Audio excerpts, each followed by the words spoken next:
High friend, good morning. আর তোমরা দেখছো তোমাদেরই প্রিয় YouTube channel exam guide by Nitu. আমি নিতু, তোমাদের জানাই স্বাগত। তোমাদের এখন এসএসসি জিডি কনস্টেবল পরীক্ষার শেষ মুহূর্তের প্রস্তুতি ক্লাস চলছে। আজকে নিয়ে এসেছি ক্লাস নম্বর 15। এর আগে আমি 14টি ক্লাস তোমাদের করে দিয়েছি, তোমরা অবশ্যই দেখে নেবে। তো বন্ধুরা, ভিডিওটা ভালো লাগলে একটু লাইক করে দেবে এবং চ্যানেলে নতুন হয়ে থাকলে অবশ্যই চ্যানেলটি সাবস্ক্রাইব করে দেবে। এছাড়া তোমরা যারা PSC clerkship, PSC food supply পরীক্ষার জন্য প্রস্তুতি নিচ্ছ, তোমাদের জন্য কিন্তু প্রশ্নগুলো সমান গুরুত্বপূর্ণ। তো বন্ধুরা, চলো দেরি না করে শুরু করা যাক প্রশ্নগুলো। দেখো, প্রথম প্রশ্ন তোমাদের যেটা বলেছে, ভারতীয় সংবিধানের কোন অংশে পঞ্চায়েতি রাজ ব্যবস্থা প্রবর্তন করার কথা বলা হয়েছে? পঞ্চায়েতি রাজ ব্যবস্থা।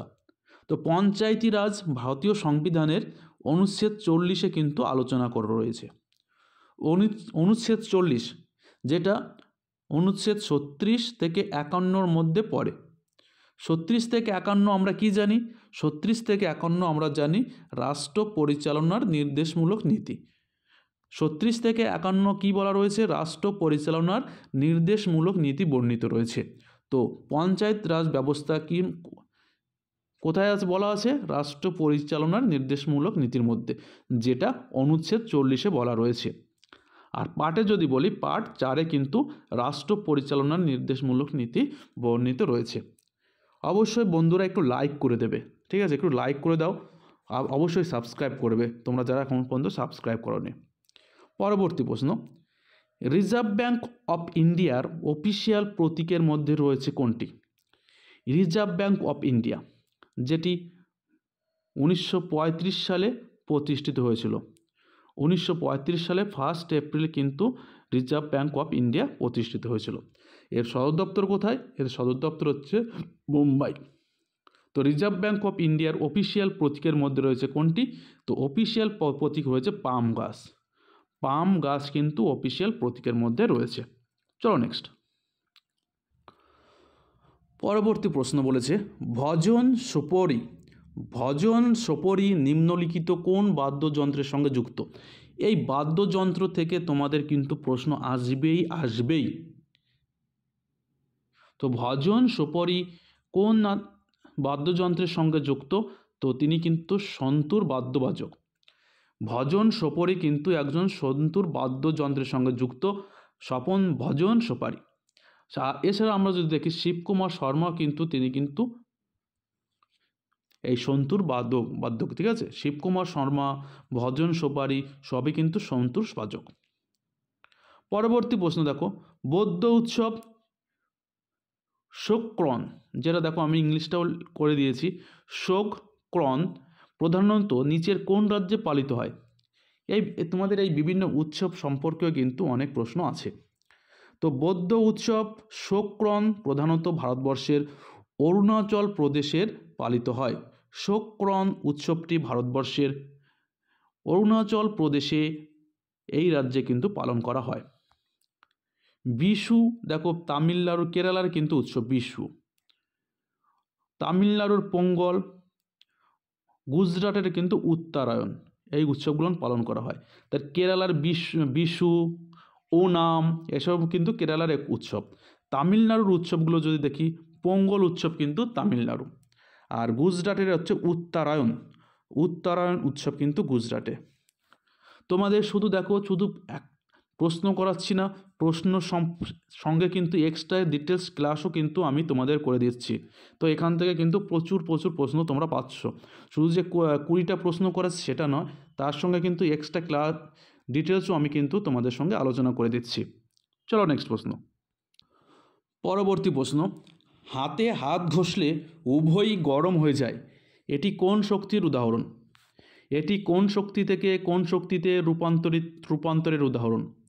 হাতে হাত ঘষলে, এটা কিন্তু দেখ হাতে হাত ঘষলে গরম হচ্ছে, তাহলে কি শক্তি উৎপন্ন হচ্ছে? তাপ শক্তি উৎপন্ন হচ্ছে, তাই তো? রাসায়নিক শক্তি উৎপন্ন হচ্ছে না, তড়িৎ শক্তি উৎপন্ন হচ্ছে না। যেহেতু গরম হয়ে যাচ্ছে, কী শক্তিতে তাপ শক্তিতে উৎপন্ন হচ্ছে। কোন শক্তি থেকে? তো যান্ত্রিক শক্তি থেকে কিন্তু তাপ শক্তিতে রূপান্তরিত হচ্ছে। দুটো হাত যখন ঘষবে দেখবে অটোমেটিক কিন্তু হাত গরম হয়ে যায়। এটি হচ্ছে যান্ত্রিক শক্তি থেকে তাপ শক্তিতে রূপান্তরিত। পরবর্তী প্রশ্ন দেখো, ডিসেম্বর 2023 অনুযায়ী সেবি এর চেয়ারম্যানের পদে কে দায়িত্ব পালন করছে? সেবি এর বর্তমান চেয়ারম্যানকে? সেবি যেটি 1988 সালে প্রতিষ্ঠিত হয়েছিল এবং কাজ শুরু হয়েছিল কিন্তু 1992 সাল থেকে কিন্তু কাজ শুরু হয়েছিল। সেবি 1988 সালে প্রতিষ্ঠিত হয়েছিল কিন্তু কাজ শুরু হয়েছিল 1992 সালে।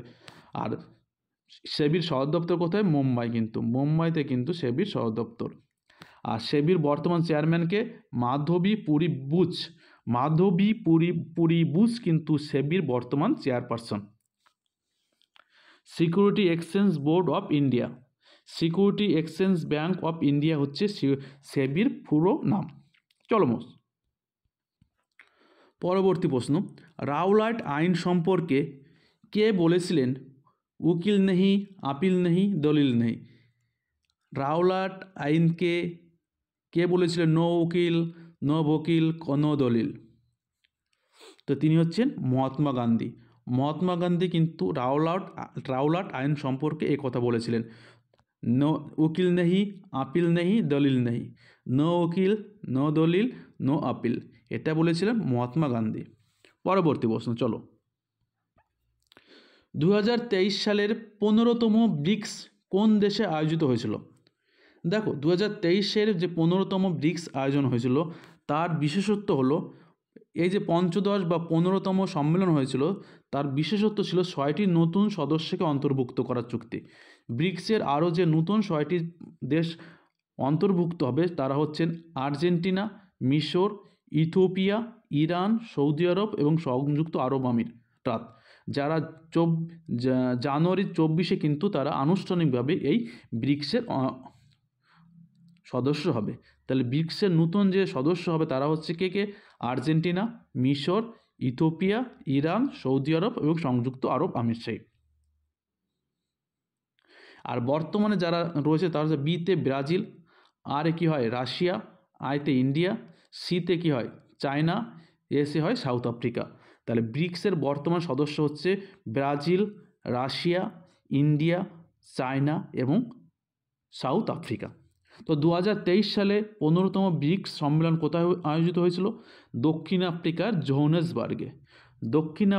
জোহানেসবার্গে কিন্তু এই 2023 সালের 15তম ব্রিক্স সম্মেলন আয়োজন করা হয়েছে। ঠিক আছে, পরবর্তী প্রশ্ন, কোন গ্রহের ঘনত্ব সবচেয়ে কম? সবচেয়ে ঘনত্বপূর্ণ গ্রহ হচ্ছে পৃথিবী। সবচেয়ে ঘনত্বপূর্ণ গ্রহ হচ্ছে পৃথিবী, আর সবচেয়ে কম ঘনত্বপূর্ণ গ্রহ হচ্ছে শনি। শনির ঘনত্ব সবচেয়ে কম।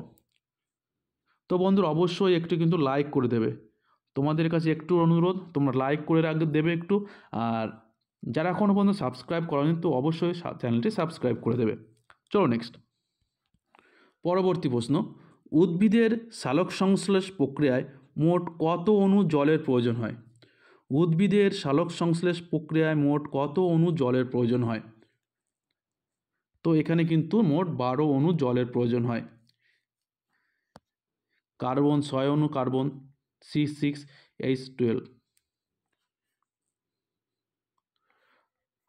তো জল লাগে 12 অণু কিন্তু জল এখানে প্রয়োজন হয়। পরবর্তী প্রশ্ন, রিজার্ভ ব্যাংক রিভার্স রেপো রেটের হার মানে কি? রিভার্স রেপো রেট হার এর মানে কি? রিভার্স রেপো রেটের অর্থ হলো যে হারে আরবিআই বাণিজ্যিক ব্যাংক থেকে টাকা ধার নেয়। রিভার্স রেপো রেট এর মানে হলো যে হারে আরবিআই বা রিজার্ভ ব্যাংক অফ ইন্ডিয়া বাণিজ্যিক ব্যাংক থেকে যে হারে টাকা ধার নেয় তাকে বলা হয় রিভার্স রেপো রেট। আর রেপো রেট হচ্ছে রিজার্ভ ব্যাংক যে হারে বাণিজ্যিক ব্যাংকগুলোকে টাকা ধার নেয় তাকে বলা হয় রেপো রেট। আর যে হারে বাণিজ্যিক ব্যাংক থেকে রিজার্ভ ব্যাংক ধার নেয় তাকে বলা হয় রিভার্স রেপো রেট। চলো নেক্সট, পরবর্তী প্রশ্ন, শরীরের তাপমাত্রা পরিমাপের জন্য কোন যন্ত্র ব্যবহার করা হয়? শরীরের তাপমাত্রা, তো শরীরের তাপমাত্রা মাপার যন্ত্র হচ্ছে থার্মোমিটার। থার্মোমিটার দিয়ে কিন্তু শরীরের তাপমাত্রা পরিমাপ করা হয়। পরবর্তী প্রশ্ন, 1813 সালের চার্টার্ড অ্যাক্ট ভারতে ইস্ট ইন্ডিয়া কোম্পানির শাসনকে আরও কত বছর বাড়িয়েছিল? 1813 সালের যে চার্টার অ্যাক্ট, তার আগে হয়েছিল 1793 সালে চার্টার অ্যাক্ট। তো কত সাল? 20 বছরের জন্য কিন্তু এই চার্টার্ড অ্যাক্ট ভারতীয় ইস্ট ইন্ডিয়া কোম্পানির শাসনকে আরও বাড়িয়েছিল। কত বছর? 20 বছর। চলো নেক্সট। 2023 সালে এশিয়ান গেমসে ভারতীয় পুরুষ কবাডি দল কোন পেয়েছিল? এশিয়ান গেমস 2023-এর এশিয়ান গেমস, যেটা চীনের হোয়াংজু প্রদেশে হয়েছিল, সেখানে কিন্তু ভারতীয় পুরুষ দল পদক পেয়েছিল, পুরুষ কবাডি দল। তো পুরুষ কবাডি দল কিন্তু সোনার পদক পেয়েছিল। পুরুষ কবাডি দল কোন পদক পেয়েছিল? সোনার পদক কিন্তু পেয়েছিল। তারা ইরানকে হারিয়ে কিন্তু এই সোনা জিতেছিল কবাডিতে। খুব প্রতিদ্বন্দ্বিতামূলক একটা খেলা হয়েছিল। পরবর্তী প্রশ্ন, নিম্নলিখিত কোনটি দেহ সংরক্ষণ খাদ্য? দেখো এখানে কিন্তু 3টে রয়েছে দেহ পরিপোষক খাদ্য আর একটি রয়েছে দেহ সংরক্ষণ খাদ্য। তো কোনটি দেহ সংরক্ষণ খাদ্য? তাও কার্বোহাইড্রেট, প্রোটিন এবং ফ্যাট, এটা কিন্তু দেহ পরিপোষক খাদ্য। কার্বোহাইড্রেট, প্রোটিন, ফ্যাট, এটা হচ্ছে দেহ পরিপোষক খাদ্য, এবং ভিটামিন হচ্ছে দেহ সংরক্ষণ খাদ্য। ভিটামিন কি? ভিটামিন হচ্ছে দেহ সংরক্ষণ খাদ্য। চলো নেক্সট। ভারতে কাকে মাদ্রাজের মেজার্ট বা মোজার্ট বলে সমাদৃত করা হয়? ভারতে কাকে মাদ্রাজের মোজার্ট বলে সমাদৃত করা হয়? এই মোজার্ট কে ছিলেন? মোজার্ট ছিলেন কিন্তু ধ্রুপদী পাশ্চাত্য সঙ্গীতের বিখ্যাত প্রভাবশালী সুরকার। মোজার্ট ছিলেন একজন ধ্রুপদী পাশ্চাত্য সঙ্গীতের বিখ্যাত প্রভাবশালী সুরকার ছিলেন মোজার্ট। তো মাদ্রাজের মোজার্ট নামে কে পরিচিত? তো মাদ্রাজের মোজার্ট নামে পরিচিত A.R. রহমান। মাদ্রাজের মোজার্ট নামে পরিচিত কে? A.R. রহমান। চলো নেক্সট। পরবর্তী প্রশ্ন, ষোড়শ মহাজনপদের ভিতরে রাজগৃহ কোন মহাজনপদের প্রথম রাজধানী ছিল? তো রাজগৃহ কোন মহাজনপদের রাজধানী ছিল? তো মগধের প্রথম রাজধানী ছিল কিন্তু এই রাজগৃহ। পরবর্তী প্রশ্ন, নুনমাটির তৈল বা তেল শোধনাগার ভারতে কোন রাজ্যে গড়ে উঠেছে? নুনমাটির তেল শোধনাগারটি, তো সঠিক উত্তর কিন্তু অসম। নুনমাটি তেল শোধনাগার কিন্তু ভারতের অসম রাজ্যে গড়ে উঠেছে। চলো নেক্সট। তোমাদের কাছে একটাই অনুরোধ, তোমরা অবশ্যই একটু লাইক করে দেবে, আর চ্যানেলটি সাবস্ক্রাইব করা না থাকলে অবশ্যই চ্যানেলটি সাবস্ক্রাইব করে দেবে। বলেছে 2023 ওয়ার্ল্ড প্রেস ফ্রিডম ইন্ডেক্সে ভারত 180টি দেশের মধ্যে কততম স্থানে রয়েছে? ওয়ার্ল্ড প্রেস ফ্রিডম ইন্ডেক্স, তো 180টি দেশের মধ্যে কিন্তু ভারত 161তম স্থান অধিকার করেছে। মানে খুবই বাজে অবস্থা কিন্তু। সংবাদপত্রের স্বাধীনতার দিক থেকে কিন্তু ভারত কিন্তু খুবই বাজে অবস্থায় রয়েছে।